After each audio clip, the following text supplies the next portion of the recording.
le Sénégal va bien, même s'il a changé de président et que c'est pas tout à fait notre goût.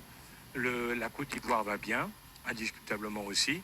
Et il y en a un qui se prépare à devenir une très grande puissance africaine, c'est la République démocratique du Congo, du président Tshisekedi, qui essaie de régler son problème avec le Rwanda, puisque comme vous avez pu le voir, je pense, le Rwanda occupe et pille, il n'y a pas d'autre terme, la République démocratique du Congo depuis le départ de Mobutu, donc Kabila père puis Kabila fils, suite à un accord qui avait été passé à l'époque, il faut le savoir.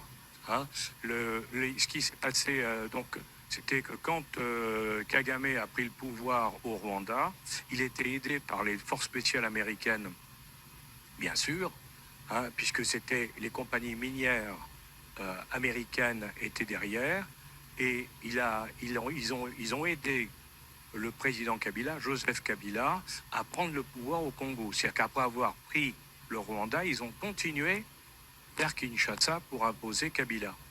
La contrepartie de la mise en place de Kabila au Congo, ça a été de donner les mines de tantal et de cobalt, de l'Ituri et du Nord Kivu au Rwanda.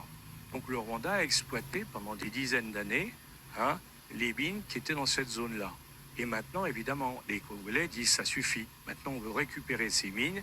Il n'y a aucune raison que le Rwanda exploite des mines en nous pillant sur le territoire national. Donc c'est ça l'histoire de ce qui se passe aujourd'hui, la guerre là-bas qui est terrible, parce que je vous signale que on parle des guerres, nous, la guerre au Moyen-Orient, la guerre en Ukraine, mais il y a beaucoup plus de morts en Afrique, dans la guerre en Ituri, il y en a dans les deux autres. Personne n'en parle. Ça pose problème.